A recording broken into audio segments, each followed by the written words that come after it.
So a guy runs into my office and he says, I'm a wigwam, I'm a teepee, I'm a wigwam, I'm a teepee, I'm a wigwam, I'm a teepee.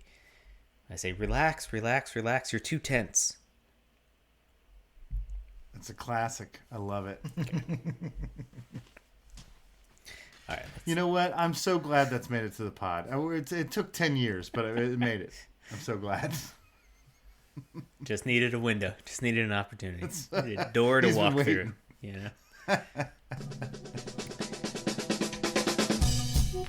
Yeah, so just prepare to... It'll be great. It'll be perfect. Yeah, so just prepare to... Y'all motherfuckers don't watch us play throughout the year, to tell you the truth. I'm gonna be real with you, and I don't care if I get fined.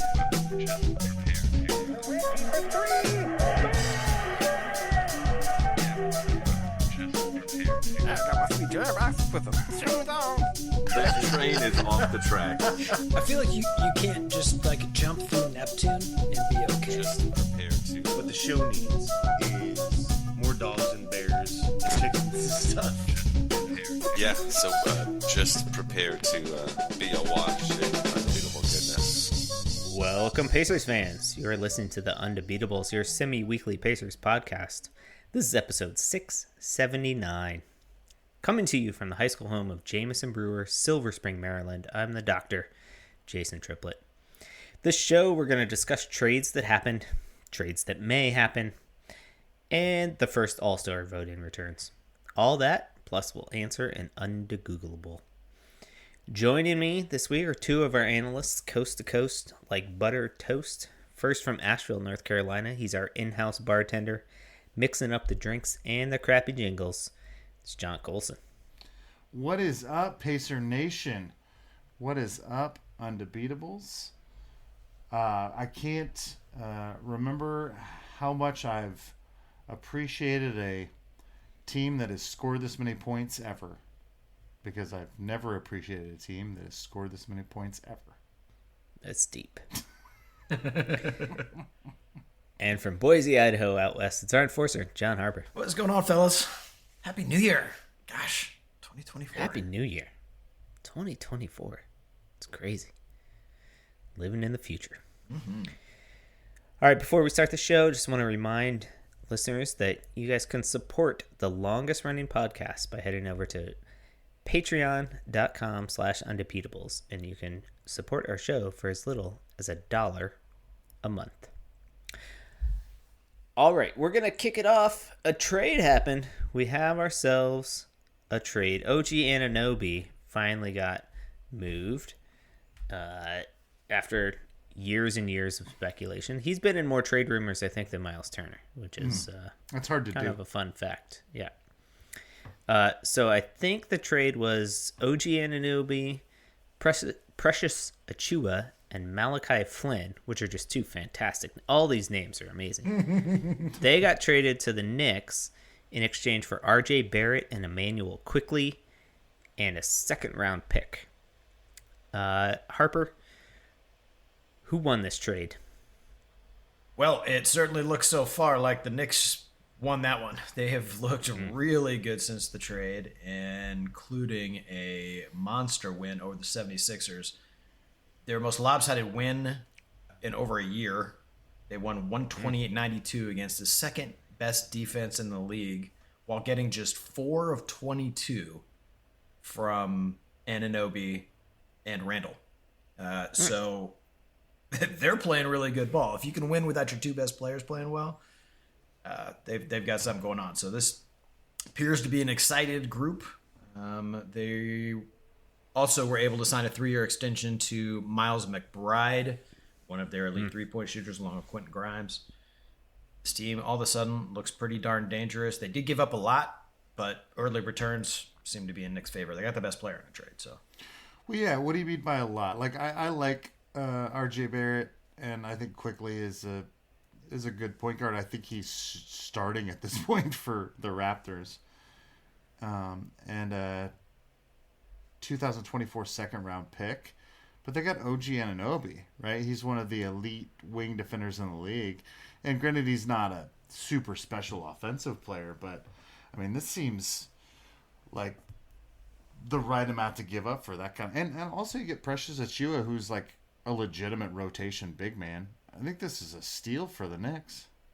Oh, I was surprised that the price was, what it was, basically, given not only the league-wide interest in Anunoby. He's been rumored, to be traded for multiple first rounds, etc. And Masai Ujiri, the GM of the Raptors, is notoriously, just will wait and wait and wait until he gets the right price. Although maybe he's learning his lesson, because he did that with Fred VanVleet last year and just lost him for nothing. So, better, I guess he figures take a bird in the hand rather than 2 first-round picks in the bush. Well, Emmanuel Quickly, 24 years old, currently this season averaging 25-5. Yeah, great. RJ Barrett, 23 years old, averaging almost 16, 7, and 2. These guys are very good basketball players. On paper, they are better than OG Anunoby, right? As far as output. But again, OG is the best player in the trade because of his ability to play defense and knock down the 3 ball. It changes the geometry of the court for them. He's a way good fit on that team. Sure. Yeah, I think the fit is the thing that makes it. Yeah. Yeah. But I think Toronto did just fine. I mean, Jiri tends to do a good job at his job, and I think he doesn't want to switch to full rebuild, obviously. I think he got 2 really useful players. Now, are they actually good together? I don't know. The Knicks didn't look that good with them. Well, no, but I mean, I think everybody's argument was that Siakam and OG Anunoby and Scotty Barnes were all the same player, and Barrett and Quickly are different players. And they are different players. He changes the geometry of his team, and they have a chance to make an impact now in the Eastern Conference, where they were just going to be a 500 team otherwise. And I think it's kind of one of those situations where both teams win. I think the Knicks become a real threat, and I think the Raptors are happier with the way their team fits, even if they don't become a real threat. Yeah, but so I guess that's my question surrounding it. Is I understand that Quickly and Barrett are both young, but how high does this raise the Raptors' ceiling? Like, I mean, what is Quickly? Quickly's a solid. He's a 25-5 guy, as we just heard. I mean, this kid is. I mean, no offense to 25-5, but like that's. In this year's NBA, those numbers aren't as impressive as they were in, say, 2005. Sure. You know what I mean? Sure. So. No, what I would say is that Scotty Barnes slides into a more comfortable position. Siakam slides into a more comfortable 4. I think, I don't know. I think the lineup makes more sense. Going to win more games. Oh, I mean, they didn't have a point guard before, so at least now they have a point guard. So. I think they had Dennis Schroeder, didn't they? Yeah. But he got hurt. Yeah. Didn't he? Okay. And also, they're going to trade Siakam as well, right? I mean, this is Siakam's gone by the deadline, correct? I mean, so that's what I think. They're going to build around Scotty Barnes, RJ Barrett. Right. So I think they are rebuilding. I think it's just a multiple step process. Is what I think. And I'm sure they would have liked the 7 draft picks or whatever they thought they were getting out of this. But I don't think his market was really that. This seems like an outrageous price to pay for anybody. I mean, Well, now it is what it is. Do you think the Pacers should have been in this? Do you think we needed an OG Anunoby? Well, we certainly need somebody that can play defense. That'd be nice. But I think from a front office perspective, our OG Anunoby is supposed to be Bruce Brown, right? Like, isn't that our guy that's supposed to be a 3-and-D stopper guy? Sure, he's undersized for that. I mean, OG's just benched him. No, he's back in the starting. He was injured for a minute. He was benched temporarily, but no. So I did I unfortunately, because I'm a psychopath, I did some deep dive into the lineups. Bruce Brown is in the top 5 of all of our 3, 4, and 5 men lineups as far as our plus points per game. He's incredibly useful, despite the fact that he's maybe been sort of a letdown for what we hoped he would be and for how much money we're spending on him. He tends to be a part of units that work together very well, and I think we should be happy with who he's been. When I look at this unit, I do wonder if we're going to be buyers or sellers at the trade deadline. When you look at the kind of season that Halliburton's having, now granted he's young and, we hope to have him do this for the next 10 years. Do we feel like this is something special going on and we need to cash in? Because we have a lot of young, talented kids and we've got all our draft picks. Do we want to try to go out and buy a player that's going to make a big difference and push us into a contender status in the East? Or is it too soon? I mean, I think we're always picking up the phone. So I would think we were buyers. I just didn't think that we didn't have what Toronto wanted. I mean, it only took R.J. Barrett and Quigley and a second round draft. We don't have 2 20-and-5 guys to trade them. No, but we have 2 under 25-year-old kids plus a first round if we wanted to go get OG. Like we could have given him a Neesmith and a Nimhard and a first round draft pick. I think they preferred Quigley and Barrett. Sure. Is my thinking. I think we would. I think we would have had to given up Maffler or a first round pick and a first round pick. Yeah, probably both. So yeah, I mean, I guess the question is, what for what, right? What are we in the market to buy? Like, are we just out there for like whatever is the coolest car on the lot? We're just going to take that one. Well, I mean, I would think that we would want a real impact because we have a ton of really useful players right now. And when I look at our roster, I'm really excited about and they're all young as hell, right? I mean, you look at a Nimhard and I've been looking at this kid and I think we've always been thinking of him as, we're going to trade TJ McConnell and he'll be our backup point guard, but maybe he's the Meg Ryan of when Harry met Sally, right? Maybe he's been the love we've had all along. Like maybe he is the starting shooting guard for our team. We all thought it was Ben Matherin because he's got the dog in him, but Nimhard's a better passer, a more cerebral, better defender. Maybe we're holding too preciously to Matherin, right? I assume that Isaiah Jackson is going to be our Antonio Davis backup 5-4 for the next 5 years, but maybe he's just an athlete that we can move. I mean, there's a ton of guys on this roster that I really like that bring a ton of stuff to the table. So you're still not getting at my question, which is for what? For whom? What hole do we need to fill? So Carlisle the other day said the only people that give a damn about playing hard every possession are Aaron Neesmith and TJ McConnell. That's what he called out on the team. And are you building a team around those guys? No, of course not. So do you want to move guys that play hard for a talent? Do you want to say, these guys are out there, we're talking them up, and I'm going to go out. You're just saying he just said that to push up their value? No, I'm not saying that at all. I think those guys are culture creators for this team, and he was trying to make a point to the rest of his team. But my point is, if what we have right now is a collection of really solid guys and they're all really young, and we could sit with this and try to figure out who's going to be the future of this team. Is it Jarris Walker? I mean, he in my mind, he's my future 4, but maybe he never turns out, right? So what if you go out and get a really impactful 3-4 who plays defense? Okay, so you want Pascal Siakam? Not really. Okay, then you don't want Kyle Kuzma. You just said defense, and I said Kyle Kuzma, so... Do you want, other names that are out there? Maybe Dejounte Murray? DeJounte Murray? I can't say his name, so we can't get him. Good call. No. Because, we can't do a whole Jeremy podcast with you Grant. can't say his name.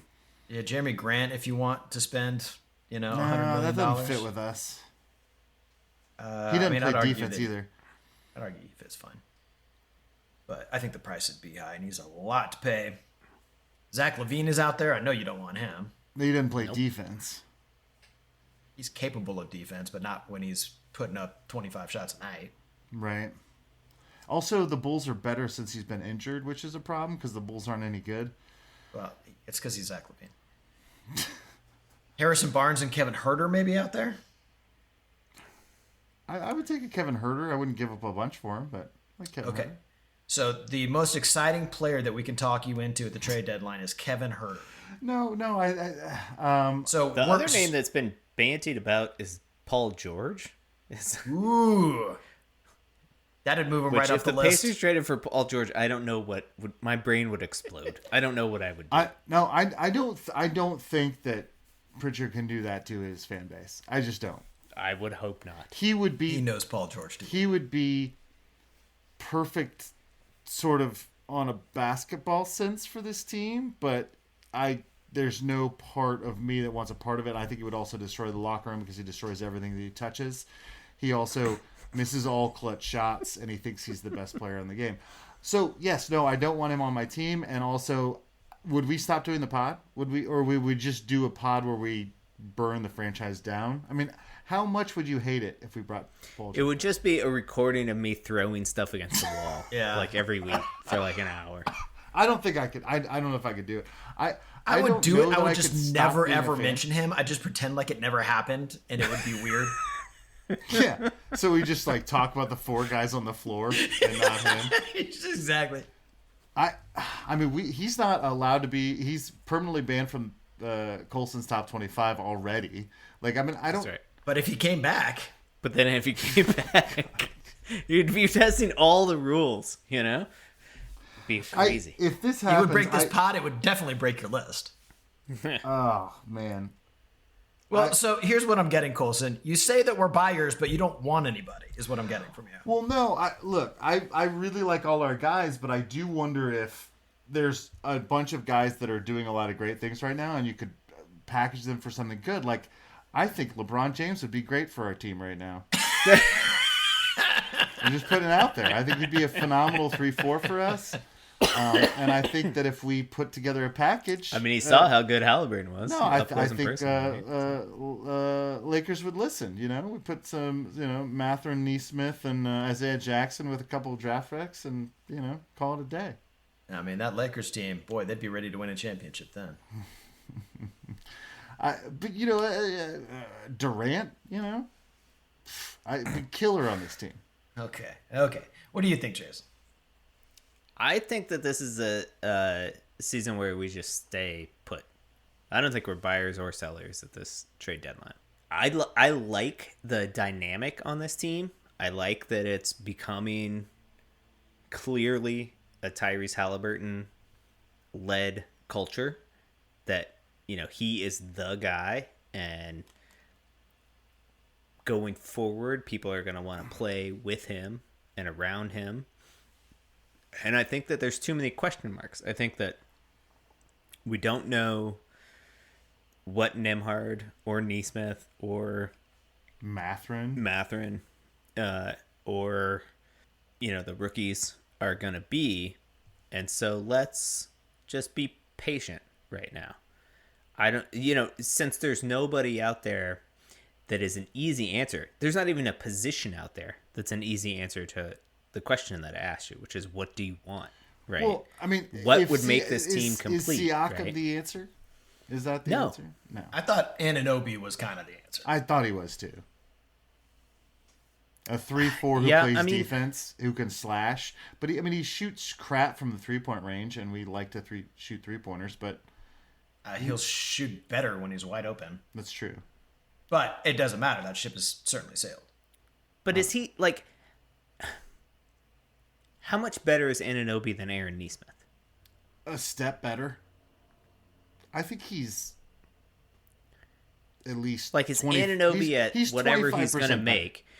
What is so he's a expiring guy too, right? So you'd have to pay him next year. Oh yeah, I don't right? want to do that. You're right. And you'd have to pay him $30 million or something like that. So is OG Anunoby? Would you rather have OG Anunoby at 30 or Aaron Nesmith for 10 for the next 3 years? Right. The answer is Nesmith. I love that guy. I love his motor. I love how hard he plays. But OG is physically better, but he's not as good a 3-point shooter. I mean, Nesmith, the thing about Nesmith is he can turn it on, and when he does, he's incredible, but he can't maintain that level of effort, 30 minutes a night, 82 games. Well, we're putting him on, LeBron James. We're putting him on. Yeah, that's what I'm saying. And On Antetokounmpo. It's a problem. Yeah, and whereas, Anunoby has more physically able to do those things. Right. I mean, I think I he's would more. argue that he's I think quite a bit better. Yeah, I mean, I think it's a hard question to answer because I think at the pace that we play, I don't know that Anunoby can do that. I don't know that he can do it for 100 possessions a night. He can do it for 80, right? Which is what every other team plays. Yeah. But for 100 possessions a night, I think everybody's going to have a hard time with that. And I think Nesmith does it amazingly well. Oh, I love Nesmith. Outside of Halliburton, he's been the MVP of the season. He just shows up every night. He guards the best player. He keeps hitting 3-point shots. He's been absolutely incredible. I really do have a fear, though, that next year around game 60, he's just going to fall apart. It's gonna be like one of those running backs in the NFL. Like it's 300 carries a year, and he's just gonna be like, I'm done. My knees are gone. Yeah. I also think Anunoby is ultimately pretty overrated. Like this whole process has just driven his stock up in a weird way. I agree. That I don't think is justified by the numbers at all. I mean, his PER is like 13. Like he's not this incredible superstar. He's not that. And he's in a contract year, and he's averaging 13 points. Oh, I thought it was at least 16. He's only 13?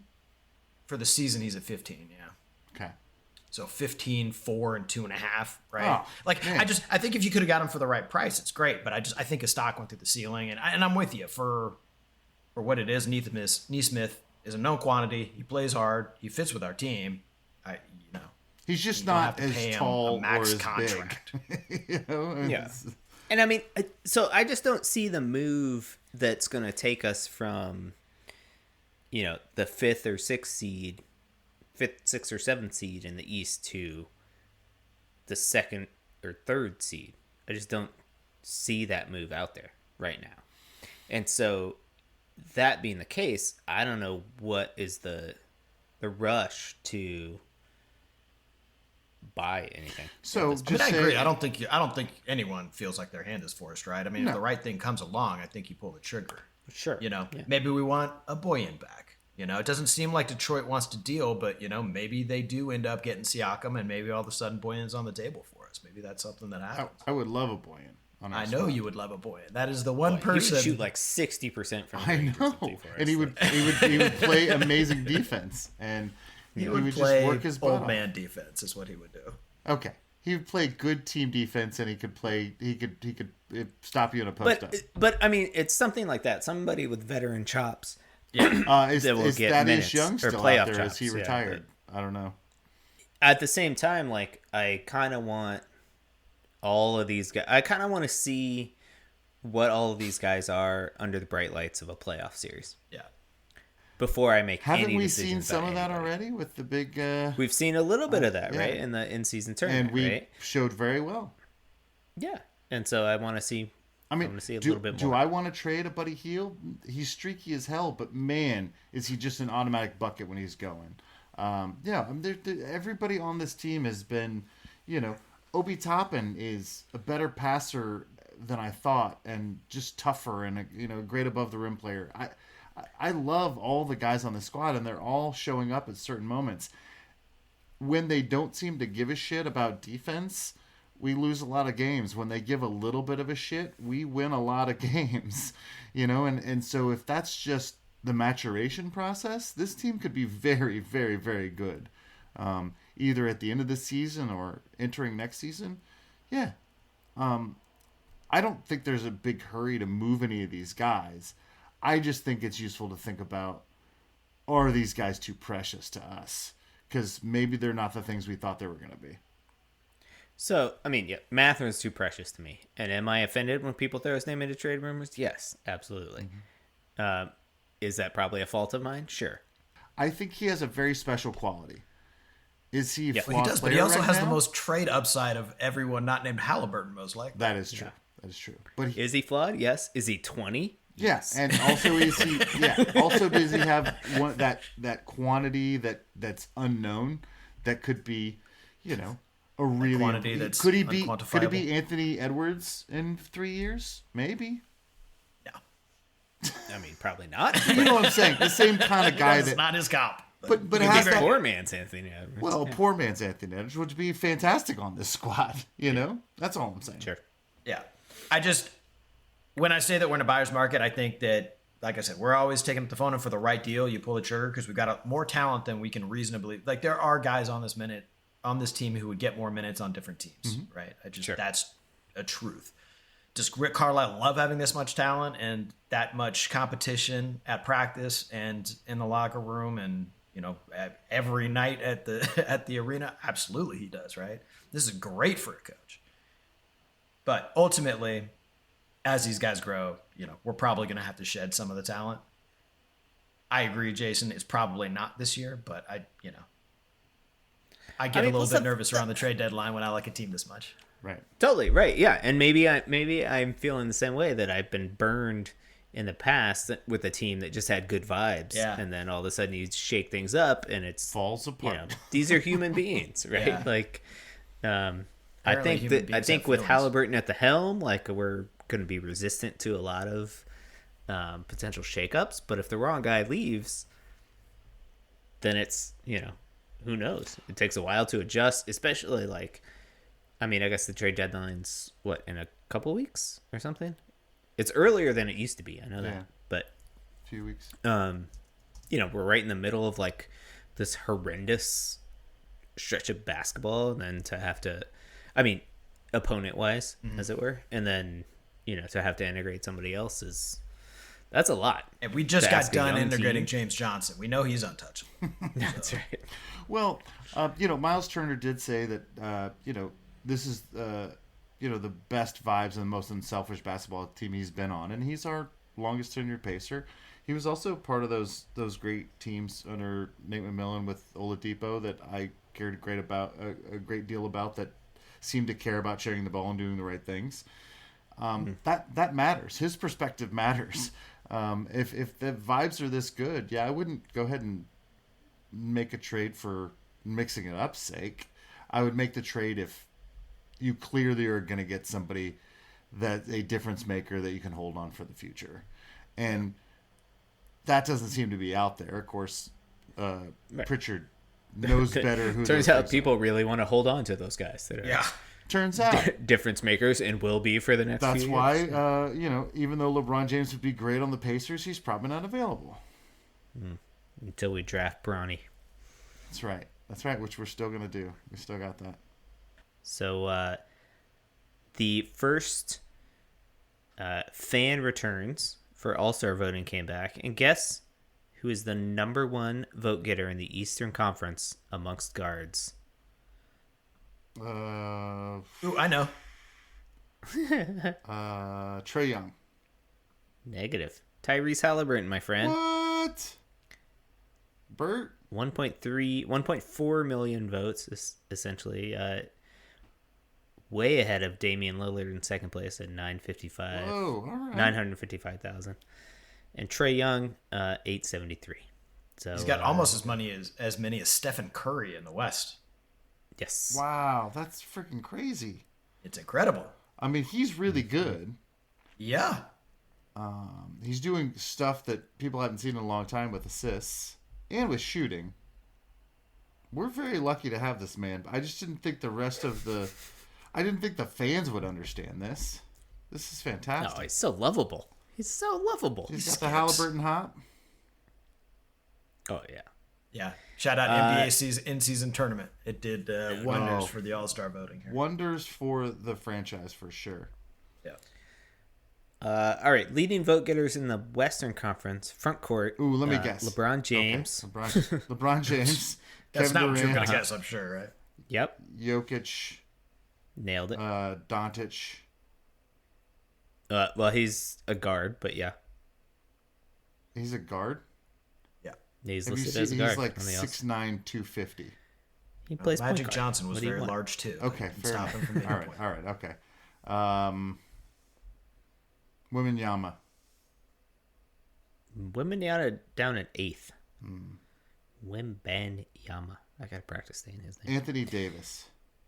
Yep, nailed it. Wow, you have the top 4 That's all the big men West, I know. West Court front. That's- And then I do a Kawhi podcast, Leonard, and that's all I know. your boy PG, Alperen Şengün. My boy? Oh yeah. Yeah, your boy. You were just lobbying for us to Wembanyama. trade for him. I was. I think I did do that. Holmgren and Karl Anthony Towns. Guards in the Western Conference, the aforementioned Luka Doncic, Steph Curry, Shai Gilgeous-Alexander, Jimmy Harden, What? Oh.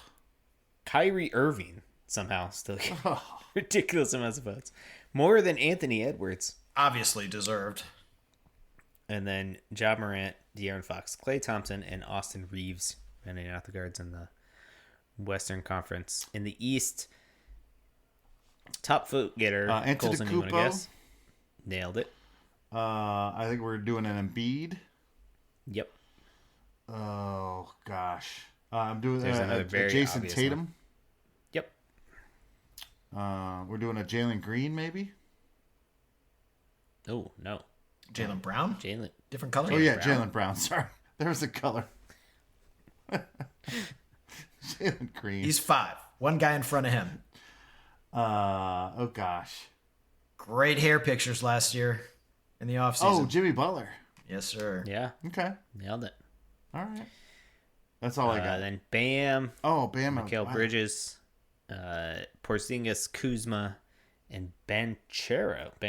Yeah, Ben Caro getting hosed right there. Small market. I mean, he's so good, and the Magic are good. Yeah, he's real. And then we mentioned, Halliburton, top guard vote getter, Lillard, Trae Young, Donovan Mitchell, Tyrese Maxey, Jalen Brunson, LaMelo Ball for some reason, How's Brunson Derek not White. in the lead with the big market New York Knicks? DeMar DeRozan, and Drew Holiday. Because New York fans watch basketball. They know. That he's not as good as Halliburton. Exactly. Shout out New York Knicks fans. Shout out. Never done They it before. took the I'll year never off. do it There was again. nobody in the front court either. So far, this all makes sense to me, right? The only guy that's kind of getting shafted, I would say, is Shai Gilgeous-Alexander, Who's the best who is guard, having maybe? an MVP level season and probably won't start the All-Star game because of But Luka and Steph. because Luka Doncic is a guard. Yeah, basically. Luka and Steph are real good, and Yeah. voting's voting. What you gonna do? What you gonna do when they come for you? Bad boys, bad boys. Some of these guys are putting up ridiculous numbers. One of which is Joel Embiid, who is currently averaging 34.6 points per game, which is leading the league, and 11.8 rebounds, which is 5th in the league. He's got to be up there in blocks as well. Where is he in blocks? Hold on. Well, he's actually not there. 10th in blocks. Only 10. At, two a game. Yeah, 2 a game. he still gets elite rim protector status in my book. Well, and also it's his career high in assists, correct? Is that right? Yeah. I don't know. Yeah, I don't know what it is, but it's his career high. He's at 6. Yeah. So Yeah, his that previous is high insane. was. So He's been 4.2 the last 2 years. So Yeah, that's, I mean, so that's he's a 50% jump. yeah, he's essentially 35, 12, and 6. Like that's just insane. And 1 and 2. 53% shooting. And, And 88% shooting from the Yeah, line. I was gonna say he's almost 90% from the line. And he gets there like a ridiculous amount of times per game. Where'd he go? He gets there almost 12 times a game. So And his effective field goal percentage is 56%. So, wait. yeah. Last year So was is he headed 57. for back-to-back MVPs this year? I mean, if he can get that effective field goal percentage back up to 57, we're supposed to be. I mean, maybe. I was listening to something. It was probably Bill Simmons, but he was saying that Shaq's MVP season was essentially the same, but he was scoring 4 or 5 points less a game. Shaq was, and the difference was the free throw shooting, because Shaq just couldn't hit free throws, and Embiid's hitting almost 90%, and it's like that's 5 or 6 points a game, and it's just a huge difference on how you dominate this game. No matter how dominant you are in the paint, if you can, if when you get the harm, you can also hit the hoop, whatever, or get the free throws. For sure. I mean, and down the stretch of a game, not afraid to get fouled. It's pretty amazing. Yeah. I mean, I was a fan of Jokic last year just because of the Embiid sitting during that head-to-header that they had late in the year. Halliburton's incredible season, he's responsible for like the second most percentage of his team's points. The number one guy is, of course, Jokic again, who is having yet another incredible season. He's averaging 26, 12, 9 in 1-1. So his almost effective field goal percentage is almost 60%, which is actually a large downtick from the 66% he was at last year. So he could potentially see some improvement there as the season goes on. Guy is very, very good, and I think I would still have him as my front runner, but not by a great deal. I mean, if Embiid does end up setting some crazy scoring record and gets his 65 games in, it's going to be hard to keep it out of his hands. His gigantic mid hands. That's a good reminder to the listeners, Harper, that they've implemented a new rule that to be eligible for any of the end of the year awards, as well as the NBA, all NBA teams, you have to play at least 65 games. And Embiid has already missed 10 games. Is that correct? He's played 27 so far this year. Jokic has 36 tallied. Yeah. So, I mean, Embiid's running out of games to miss to keep that 65 game mark. And I mean, ultimately, if you're a Sixers fan or coach or front office the more important thing here is going to be the playoff run. If you need to sit this guy to get him rest, to get him fresh, I'm sure he really wants that MVP award, but he's already got one on the mantle. He's got one. And I think the Sixers have something really special going with them, with the way that Tyrese Maxey is playing and playing off of Embiid. God, he just turned into a good James Harden somehow. He really did. Yeah. Basically, they were just all waiting for James Harden to leave so that they could just be a good basketball team. It was pretty amazing. Yeah, they really need some postseason success. As much as I'm not a Philly or really even an Embiid fan, not because he's not hilarious, because he is, just because I hate watching free throws all day. But sure, they really need some postseason success to appease that fan base, because it sucks to see a great player like that wasting his prime. Sure, yeah, we're talking about one of the great big man seasons ever right now, coming off an MVP season. You want to see a deep playoff run, if not a finals appearance, because the greatest big men usually do that. That's how it used to be. Yeah, you don't want to waste that. No.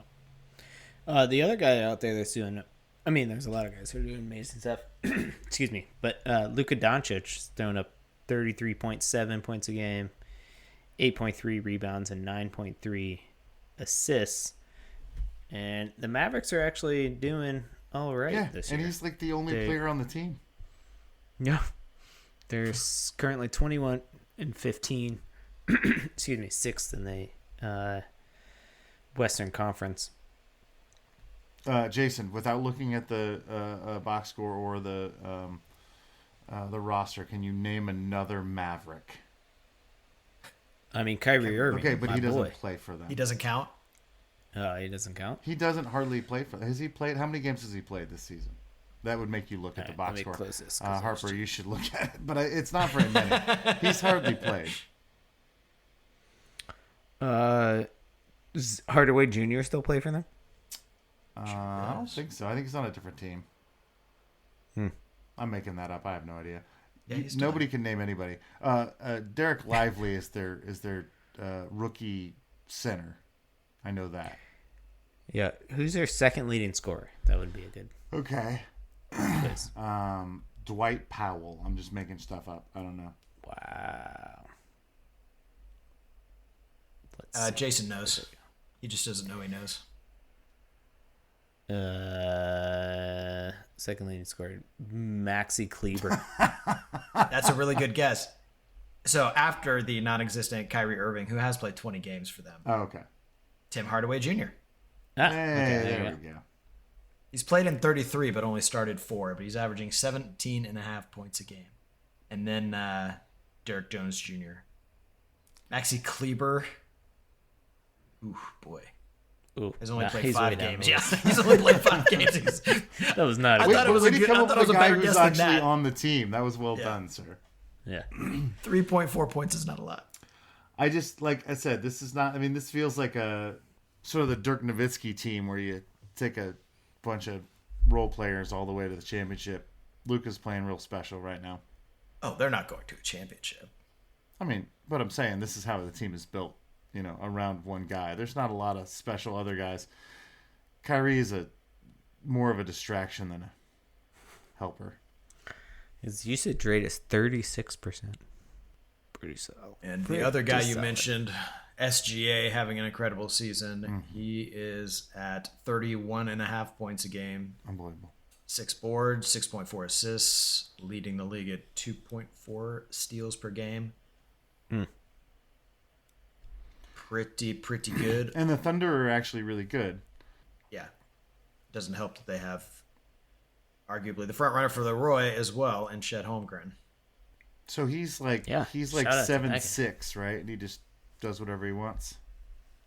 Very large. He's Wembanyama before Wembanyama. Or at the same time as Wembanyama. Exact same time as Wembanyama. And doing it better.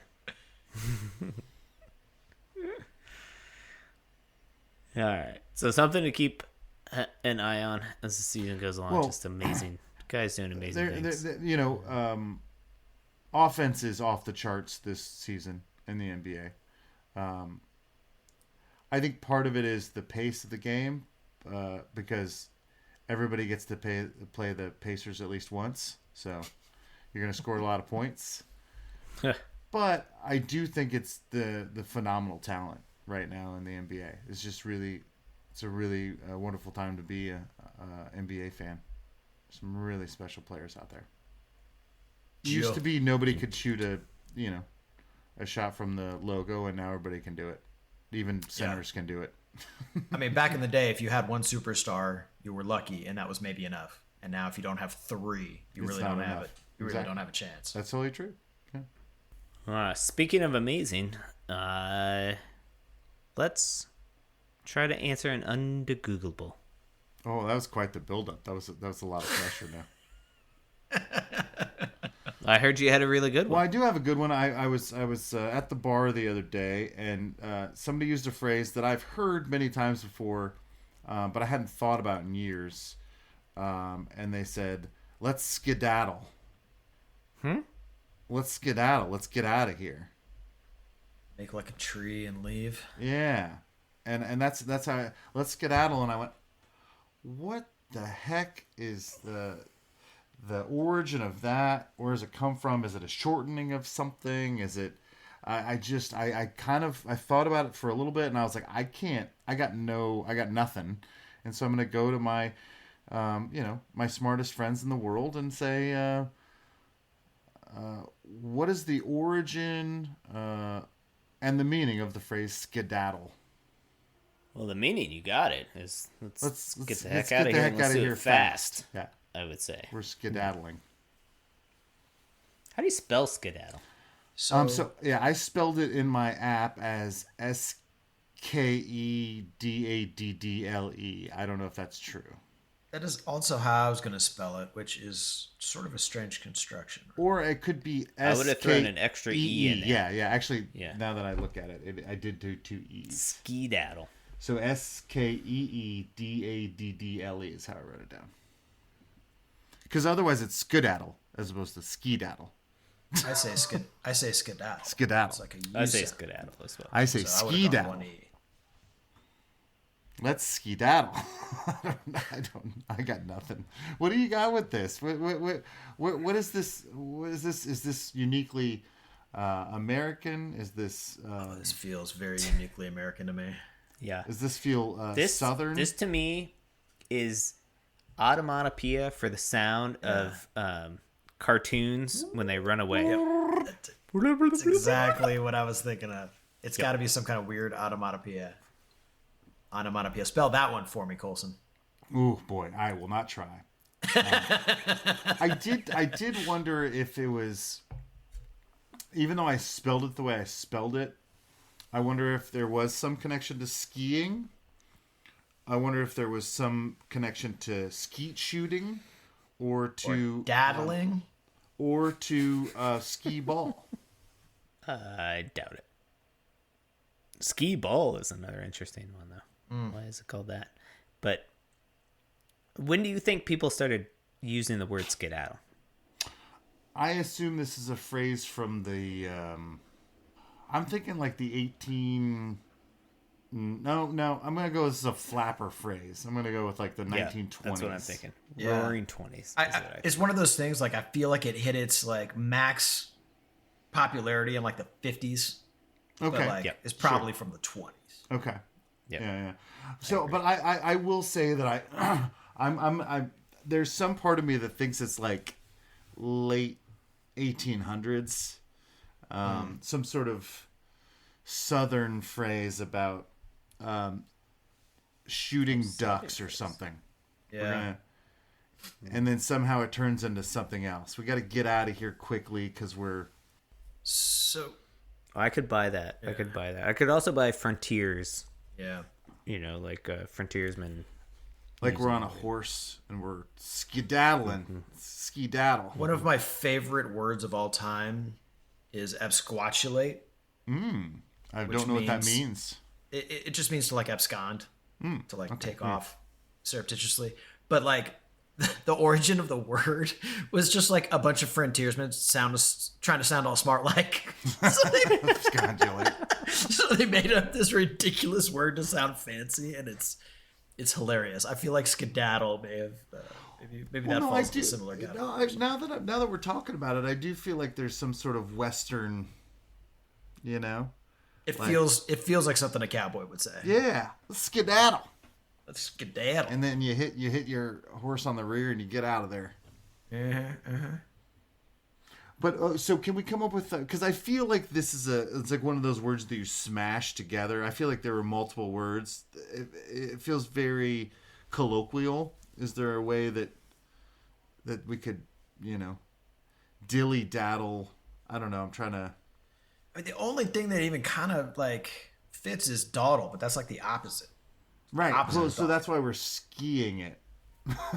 Ski dawdling. Ski dawdling. Ski is kind of close to speed. Speed. I don't know. That's a stretch. I feel like we got nothing here. And this is America looks to us for better guesses than this. I wouldn't say we got nothing. We've said it's probably either a frontiersy thing from the 19th century or flappers in the Roaring 20s. Or a prohibition, maybe. Leaving gin joints and saying, let's skedaddle. All right. Does anybody disagree? Is that Shakespeare? Anybody? Ooh, yeah. I think I'm out on Shakespeare for this one, which probably means it's Shakespeare. Yeah. Horse racing. Falconry. Is there a chance that it's British in any way? I feel like it sounds kind of. I feel like skedaddle. It's just like Nordic. I mean, honestly, was that your British accent or was that your Nordic accent? Because I don't have either. So the only reason why I was kind of thinking Nordic was because the SKE construction, like the SK combination, is which like we just Nordic. made up, right? I'm sorry. We just made up the spelling. It could be. We just decided it was. I'm pretty solid. We've read it. I feel like I've seen Yeah, it I've seen it, spelled yeah. that way. Yeah. I have one E, but otherwise we're all on the same page. Yeah. Okay. Early returns say mid-19th century, origin unknown. Meaning to run away quickly. According to my robot overlord, Bard. According to Google, peaked around 1865 or so, then a trough until the 20s, I would say. And now it's back. It's close to the peak now. Oh, nice. So according to Bard, there are 4 leading theories for its origin. The most evidence points to the American Civil War. It gained prominence in military contexts around 1861 and rapidly entered general use. The timing suggests it may have arisen in the specific dialect of soldiers or camp followers. 2 is the British dialect. There is a word scattle, meaning to run off in a fright. This term stems from Middle English adjective scattle, meaning wild, timid, skittish. Scandinavian influence, and finally, ancient Greek. Ooh, I like that. Apple. Skolpur. Is that matching? Did my robot overlord get that right based on what you're saying? I'm not seeing ancient Greek. Well, they comb the same internet that I'm reading. They've illegally combed the same internet as you have. So skedasis or skedasmos, both meaning scattering or dispersion. But again, it's 4th on the list for the Greek and tentative, lacks strong support. Possibly ancient Greek, yeah. Skedasmos. Dispersion. I mean, we got 19th century, likely, maybe not frontiersy, but Civil War-y. Okay. Pretty close. We're closey. If that's the most, it looks like the strongest link. So I'm gonna say we nailed it, like we always do. Earliest recorded use of skedaddle is in Wellsboro, Pennsylvania. Newspaper The Agitator. On 12 January 1860. It appears in a humorous story about a traveler who arrives in a town shortly after a steamboat, the Franklin, suffered a boiler explosion with many casualties. Mistakenly thinking that he was on the boat, what? The townspeople are solicitous and go out of their way to make sure he is well and that he has all he needs. Where did you find yourself after the explosion? In a flatboat, says I. How far from the Franklin, says he. Why, says I never seed her, but as nigh as I can guess, about 375 miles. You oughter seen her that, whoa, that's hard to say. You oughter seen that gang skedaddle. Boy, that is some strong dialect. Do you have? Yeah, that was well done, and your pronunciation and dialect.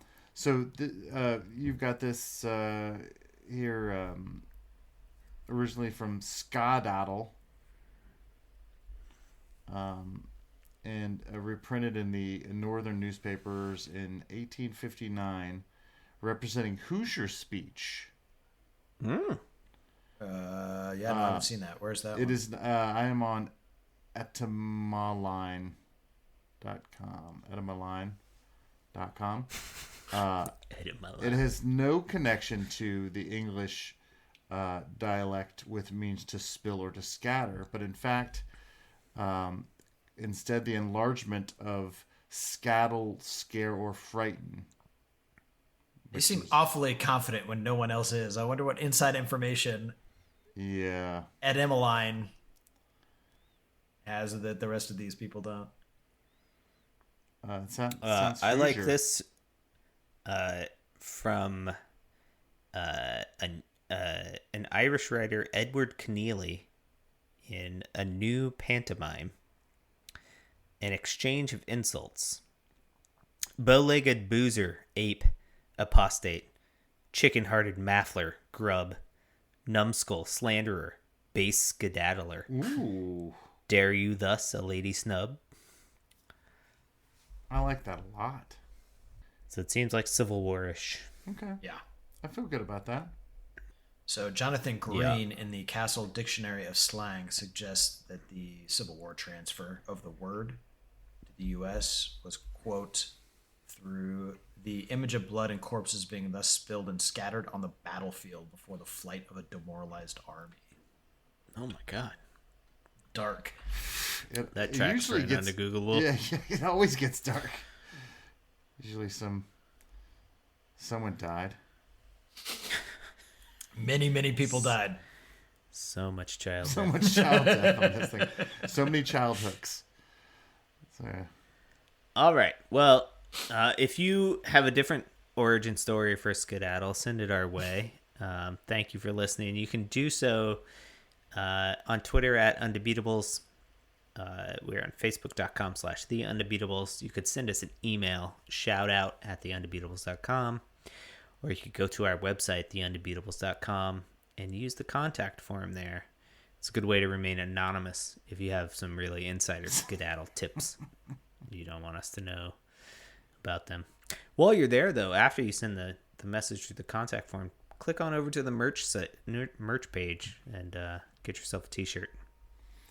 for the architect Donnie Walsh and our once and always Hall of Fame coach Bobby Leonard, turn out the lights. The party is over. Was that a robot? Yeah, that was to Misfiring? No, that was to my robot overlords. I see. They're coming quickly. I'm trying to speak directly to them. Should we preemptively prepare a lawsuit to sue OpenAI for when we find out that the next generation of chatbot that's like audio has scraped our podcast? Well, I'm quite sure it's already scraped already something. done. Yeah, what are you talking about? Based on... No, I know, but they haven't released the thing yet, so we don't know that it happened, right? Oh, we know. We know. We need to sue now so that we can get discovery. We need to see the docs. Okay, gotcha. So, Jason, are you our lawyer? Let's get our lawyers on it. I'll find it. I'm in the DC area. Swing a cat and find a couple. Yeah, lawyers. exactly. Just walk over to K Street. There will be 40,000. Yeah.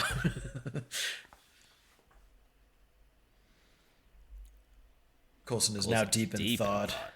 Yeah.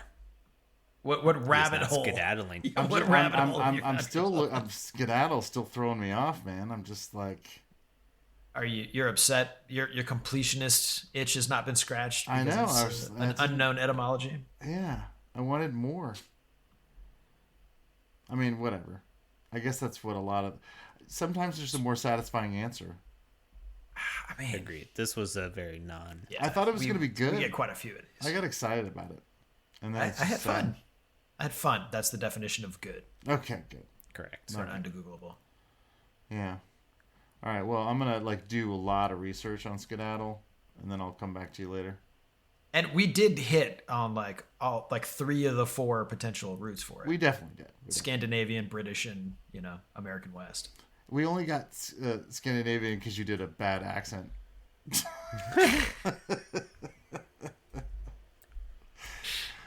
So what you're saying is you need more bad accents in the show to inspire our genius. All I want from this show is bad accents.